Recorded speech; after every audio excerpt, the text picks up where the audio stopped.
For the November 2025 Widening the Pipeline virtual training, we'll be focusing on the topic of journalism and mental health. The past year has produced some of the most profound challenges in recent decades for American journalists, from massive layoffs to punitive White House regulations to the dismantling of newsroom diversity initiatives. Being a journalist today requires a measure of commitment and resilience that can challenge even the mentally toughest among us. During this month's session, we'll explore these issues on several fronts. First, we're joined by Henrick Karoliszyn, an award-winning investigative journalist who has developed a project highlighting trauma for reporters. Henrick is a former national correspondent at the New York Daily News, and he covered criminal justice as a staff writer at the Wall Street Journal and the New Orleans Times-Picayune. His work also appeared in the New York Times, Newsweek, and the Rolling Stone magazine commemorative book, Cover to Cover, The First 40 Years. Today, Henrik will tell us about how he made the pivot from the newsroom to earning a doctorate in social work and how he's using what he learned to help other journalists.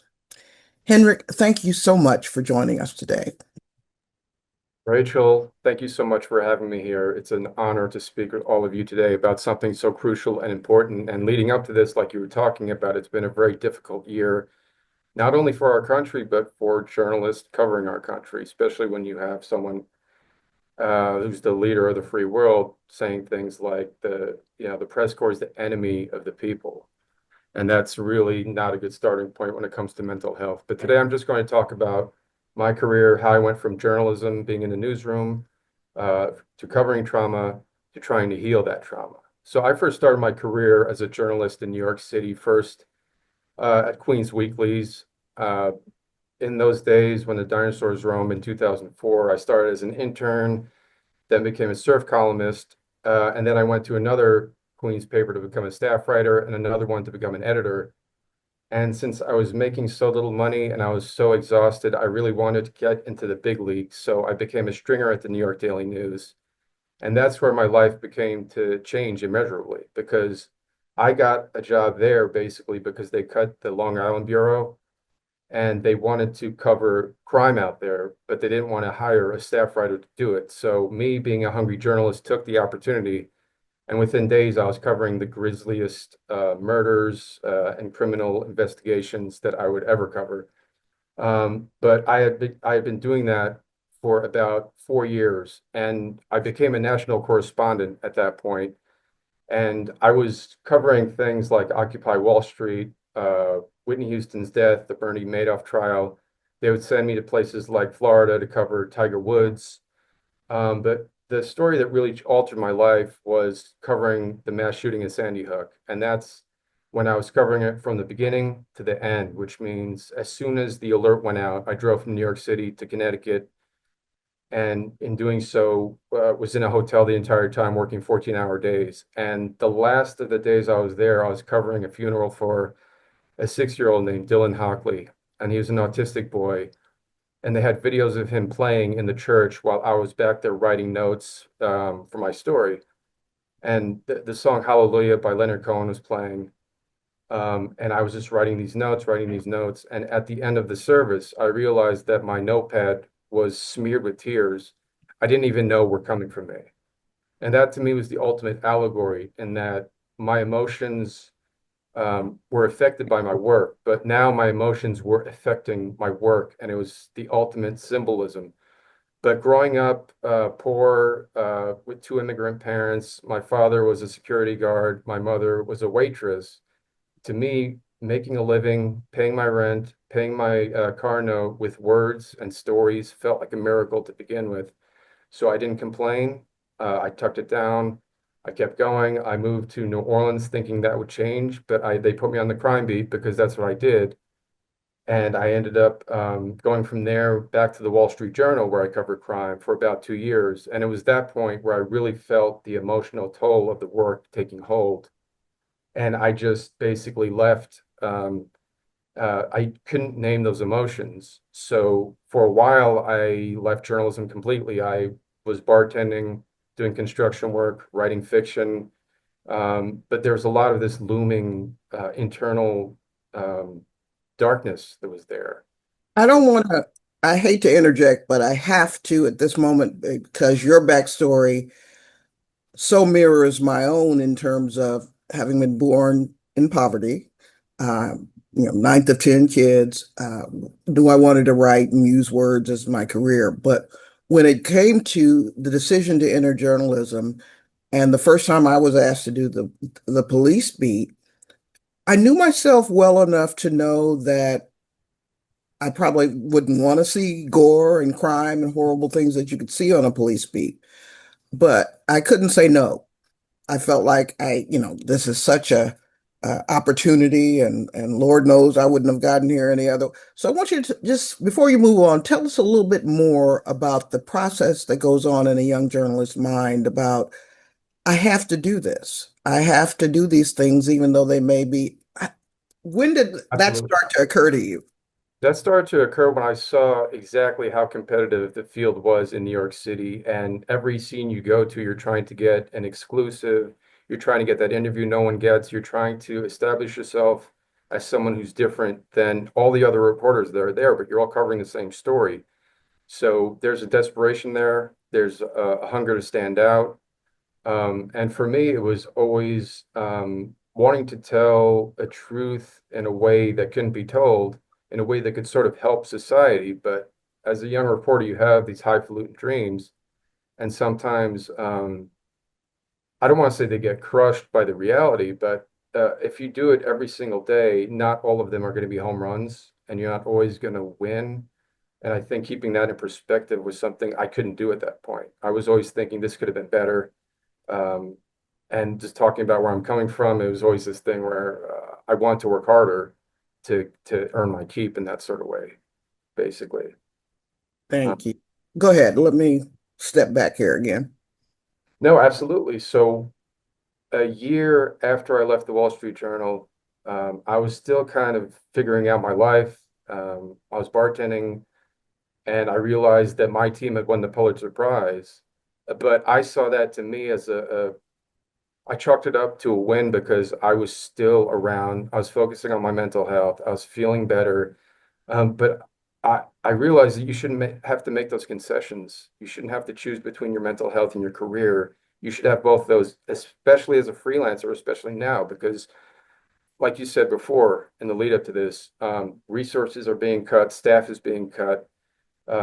I read a stat that about 34% of all journalists in America now are freelancers. That's only going to increase.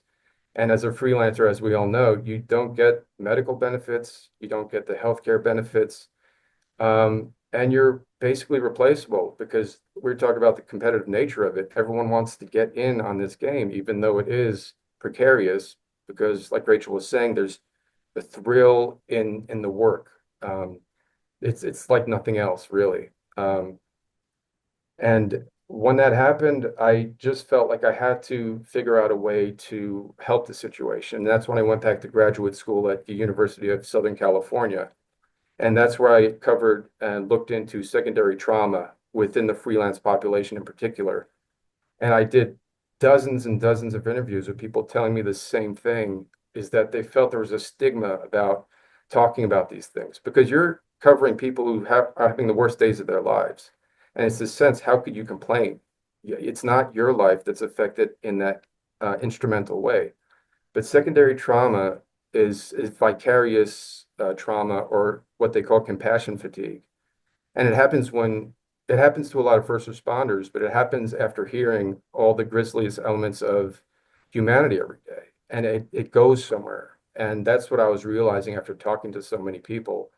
And just the idea of naming it, and the idea of just being educated around it and having a support system in place is something I wanted to do based on all those interviews I did with freelance journalists. And that's what I'm working on now. I'm trying to get funding, which has been difficult, as we know, in this time. But in lieu of that, I'm going to be setting up a podcast, and I'm going to do a Substack, talking to experts in trauma, talking to freelancers, And I'm also going to have a bare bones website up by January that has all detailed information about trauma, where people can go if they have issues, and how to rectify the situation internally, because it's something that I never knew I could talk about. And when I did start talking about it, I recently wrote a piece in Newsweek that's been getting a lot of emails to me. I didn't realize it was this big of an issue until I started talking to other people in the field.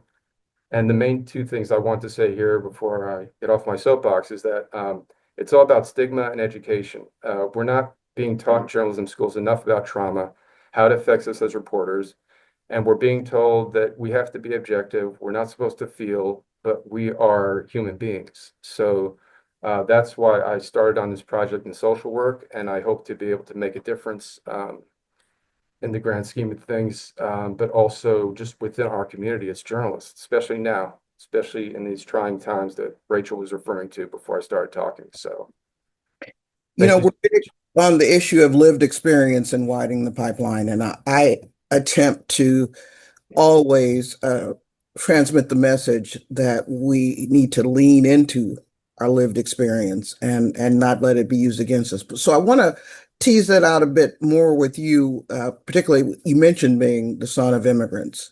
And as you began to prepare for a career, for college, for everything, tell us a little bit of how there may have been an extra edge of pressure that you put on yourself, a responsibility that you put on yourself, and how you navigated that in your career. Sure, absolutely. Well, my parents didn't go to college. So I was the first person in my family to go to college. I had a scholarship. I was working two jobs full time, one at Home Depot usually. Oh, one at Home Depot for almost all of college. Then I worked at a newspaper. Then I always interned someplace. So for me, it was a privilege to be able to have those options because my parents didn't. And my father came from World War II Germany with six brothers and sisters, and they were in seven labor camps in 5 years. And I grew up poor, but anytime I complained that there was no heat or no hot water, he'd be like, "This isn't the war. You have nothing to complain about." So that sort of thing always gave me an edge in that I can endure more. And I think that also became my downfall in terms of developing secondary trauma because I could stay at the scene longer.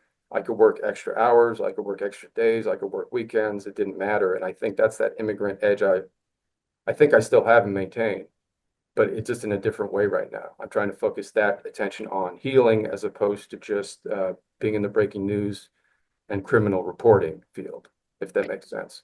It does. And in those early years, was there ever any access to information or sort of anything that would have might have led you to acknowledging or realizing that you might have needed mental health support? Or did anyone ever talk about depression or anxiety or stress when you were a kid? No, no, it was never spoken about in my household, especially. It was this sort of just be a man. And I grew up around violence in a pocket of Queens that was, it had charismatic violence, had a lot of drug overdoses. Half of my sixth grade class was either overdosed, some fatally, or were in jail. So there's a lot of that growing up. And I think that's something I also want to get into in terms of trauma and covering trauma, is that sometimes it's not just the trauma you're covering, it's the event you're covering that triggers and exacerbated something that happened from your past. I think that's happened to me a few times. And as you started to maybe note the mounting stress or anxiety, um, did you consider at that point maybe I need to have counseling or therapy or anything like that? Well, the problem was it's such a competitive field that I didn't want to put my foot on the brake. And I was just so ambitious. I just did not want to stop. And in some ways, I couldn't stop. It was just perpetually because if I stopped, someone else would take my job. That was the sort of idea I had in my head. And that basically, I was lucky to be working. So I never thought about counseling then. I never thought about um, the mental health aspect of reporting.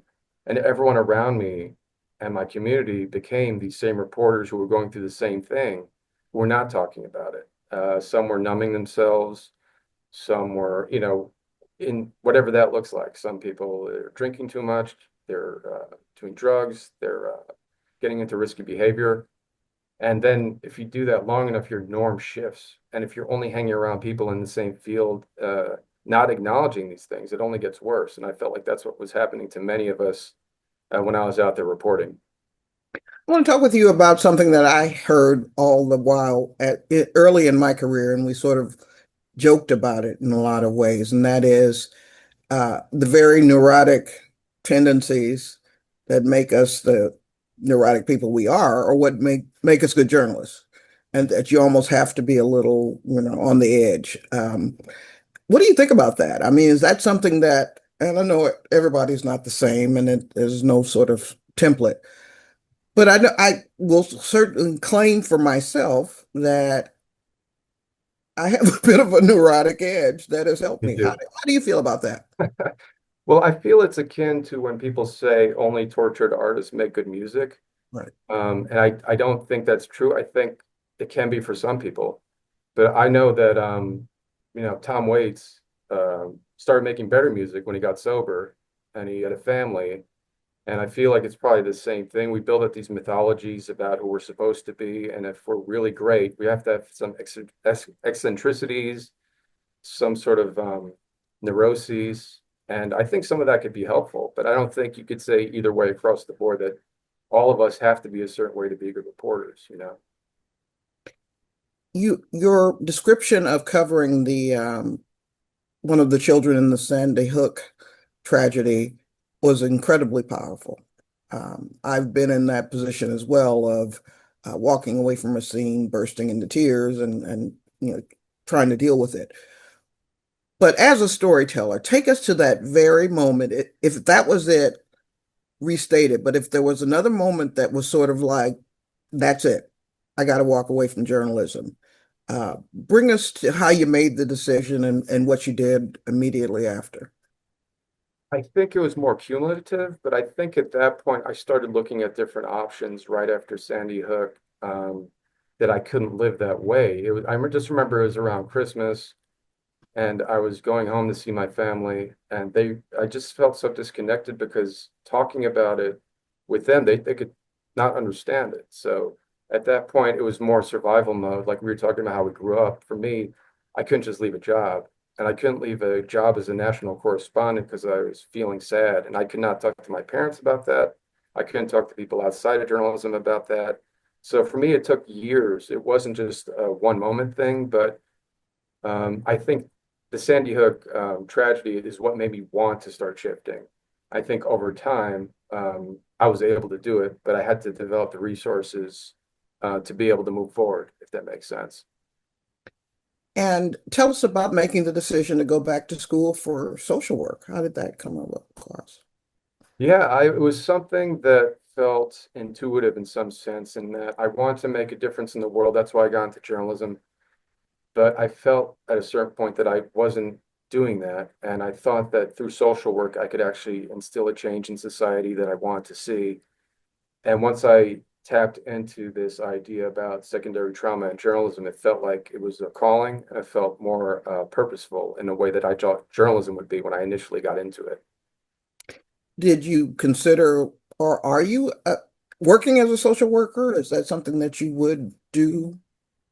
Well, I didn't go to the clinical track. I went the macro track. So now I'm able to work with clinical social workers. But in my capacity, I'm more into nonprofits, and that's why I'm building out this freelance frontier hub in that sense. About that now. Give us some more details about your vision for that project and how you hope it will help journalists. Absolutely. So the biggest thing, uh, because there's 13 grand social work challenges, one of them is to eradicate social isolation. So that's what I picked. And in doing so, I'm trying to develop this hub to eradicate social isolation and stigma within the freelance community. So first of all, it's going to be a website where people can get all the information they need. There's also going to be a Google Doc that people could sign up for, and talk about their experiences. There's going to be personal essays that people can write, and there's going to be trauma experts who are going to give talks.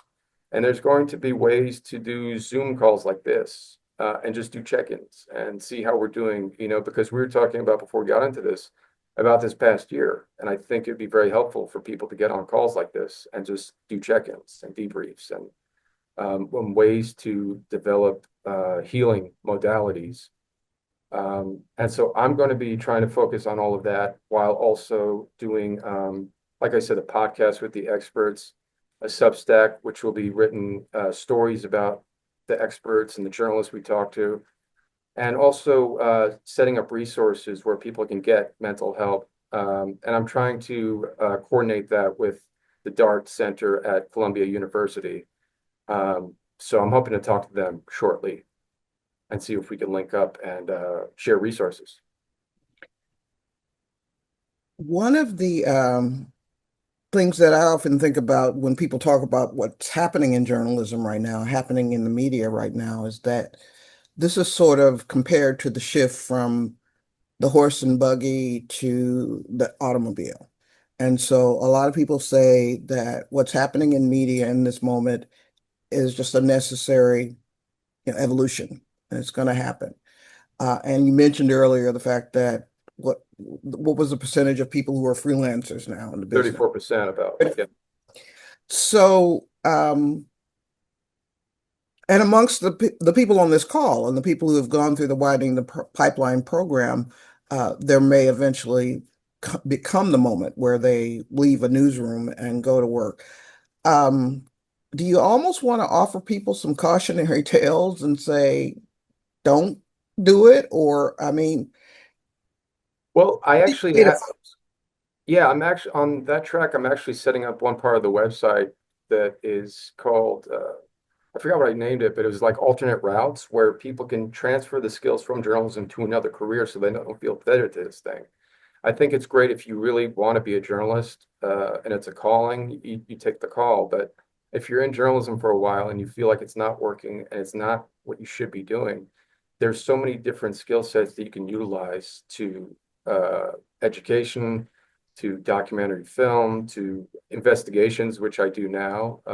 Because as an investigator right now, I do the FOIA requests. I do a lot of reporting. I do trauma-informed interviews. I do all these things that I didn't think I'd be able to do because I felt at a certain point that I was pigeonholed as a reporter and it was this esoteric thing. I had no other skill sets. And if I didn't succeed in that, I didn't succeed in life. And I felt like my identity was so tied to this journalism thing that felt tenuous and precarious in a lot of ways.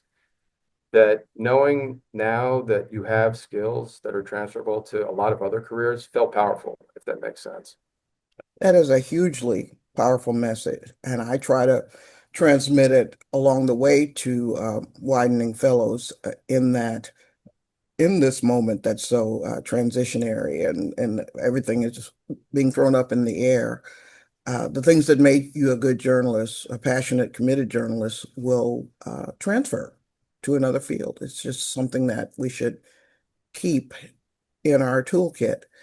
Um, what is your hope for this project in terms of what you can accomplish and how you can support journalists along the way? I think for me, the ultimate goal is to get the conversation started and to eliminate this false sense that people are not allowed to talk about their feelings in journalism. Because I was always taught to be stoic, objective. I mean, I never took a journalism class, but I know that you're supposed to be objective and you're not supposed to really feel anything, and you're not supposed to talk about yourself. You're not supposed to be the story. My goal is to allow people to voice pain, to name the harm, and know that it's okay and that they can get better. I think that's the ultimate goal. And because of that, if they get better, their work will improve, their personal lives will improve, and their mental health will obviously improve. So for me, that's the ultimate goal. I want to talk a little bit more about this issue of vicarious trauma, or maybe a better word for me might be empathy when it comes to particularly journalists of color or journalists who, as you have shared, have come from a background of poverty and know that reality. In this moment that we're in right now, and I'll just share that, for example, I woke up this morning and saw that Head Start programs around the country are starting to close because of government funding disappearing during the shutdown. And I was a Head Start kid the first year the program began. So there's this sense of, you know, I know what families are going through. And I'm sure Hispanic journalists, for example, who have to cover the immigration raids, may be experiencing that same sort of empathetic energy. Advise us on how to cope with that. How do we try to maintain our professionalism and do the job, but yet really have this sense of what's going on? I mean, I think that's a great point, great question. I think the main thing is to acknowledge and name it, um, and really just sit with your feelings and understand where they're coming from. I think if it gets really bad, seeking professional support if you can is obviously helpful. But I think a lot of it for me when I was going, which I wish I could have done then, was just practicing grounding and regulation techniques. Like there's something called tapping, which is just a simple technique. But if you're really feeling it, you tap here, you tap here, you tap your chest, and it helps your parasympathetic system get more regulated. There's other things like box breathing. Um, uh, if you can somehow find time to meditate, that's been a game changer for me personally and a lot of other journalists I've been working with. And there's also this idea of just establishing boundaries with your news organizations and letting them know that, there's certain things you need some room to grieve in the moment for, because like you said, these ice raids are just a complete nightmare for everybody with a heart. But if you are also in that community, it's something really fresh and it's something that needs to be accounted for mentally. And you should establish some sort of boundary with the newsroom you work for. Um, I think another part of it is just engaging with fellow journalists, uh, building a community of healing, um, and prioritizing a sense of like self-compassion that this work is very hard and it should be hard. But there are moments you can take for yourself to allow for sort of debrief with the feelings because it's really difficult stuff. I think obviously just connecting with the purpose of why you do this. Um, and also I would say just limit, because when I was covering crime, I was also, somehow invested in that whole realm. I was watching crime documentaries, listening to crime podcasts. And if you could limit some of that, because you're already dealing with the worst exceptions of humanity on a daily basis, and you're going to come home and watch a documentary about a serial killer, you're going to have a skewed version of the world, whether it's in your subconscious or not. And I feel like those things will be helpful. But I do think this mindfulness and just maintaining like a healthy diet of things you like when you're not working, uh, small pockets of joy, just listening to something you love, a great song, or having like a half hour to read a great book has nothing to do with politics and it's not heavy and it's just fun. It's okay. Because as a first generation American, I was always told that there's a precarious nature around joy, where if you're having joy and you're relaxing, you're not working hard enough, and my immigrant parents didn't come here for me to sit and read a book. But that's survival, and there's got to be a way to allow that. And yeah, those are just a few things I would think about in terms of healing. Those are some great suggestions, great advice. I want to, before we let you go, um, ask for some tangible advice for broaching this with an editor. I mean, as you say, the competitive newsroom environment, and you don't want to risk showing that vulnerability or showing that you need help, uh, but your career really could be on the line. Offer us some advice on steps to take to really broach the topic and just be transparent and honest about it. I think if you can get an editor off the desk and if you could do a one-on-one with them and just tell them how you're truly feeling with honesty, empathy, and the idea that this is only going to improve your work if you have some sort of some break, some restorative practice. I think they'll respect that, and I think they will understand it, and I think they will like the fact that you are really doing this. If you frame it in a way that it's going to make your work better, I think that's the best way to approach an editor, especially. So, especially someone who's just thinking about the next story, send them out. If you feel like, or if you tell them it because it's probably true, that you feel like your work is suffering because of an issue, I think they'll want to rectify that any way they can. And even if there's a competitive thing around, I think you'll stand out above the competition by being honest because this is something everyone feels. So I feel like in that sense, that would be my approach. I promise this is the last question, and that is, think back to the Henrick of 10 years ago, or when you started your career. What year did you start your career in, by the way? Oh boy. Uh, You're like me. If you yeah. if I had to name the name, I'd be like, oh my God. What year? Yeah. Well, my first internship in journalism was 2004. I got into the Daily News in 2008. So I'm historic. Dude, Yeah. this is what gives me mental health trauma, is people think 2008 is historic. I started in 1986. Wow. Oh, I'm old as hell. But uh, think back to Henrik of 2004 and who you are now. Tell us how you've healed, how you've, why you're a different, better healed person than who you were when you were in the newsroom.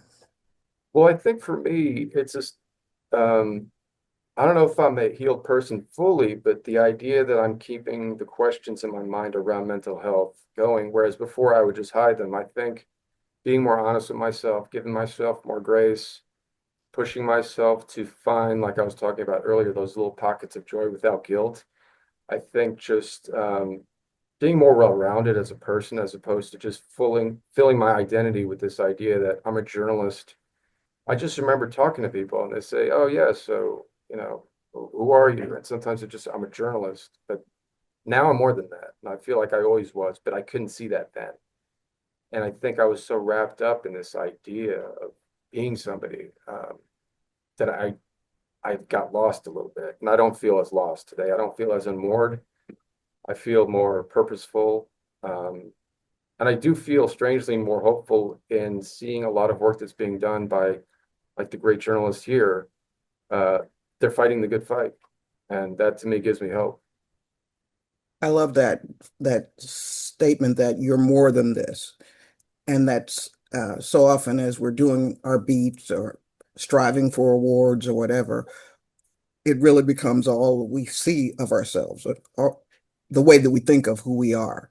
So I appreciate that. And so with that, uh, I'd like to take this opportunity first to thank you for joining us to tell us a little bit about your lived experience, your background, your history, and the project that you're working on to support other journalists. But I also want to invite you to come back next year to talk. So next year is widening the pipeline class and tell us how the project is going. So Henrik Karoliszyn, thank you so much for being here.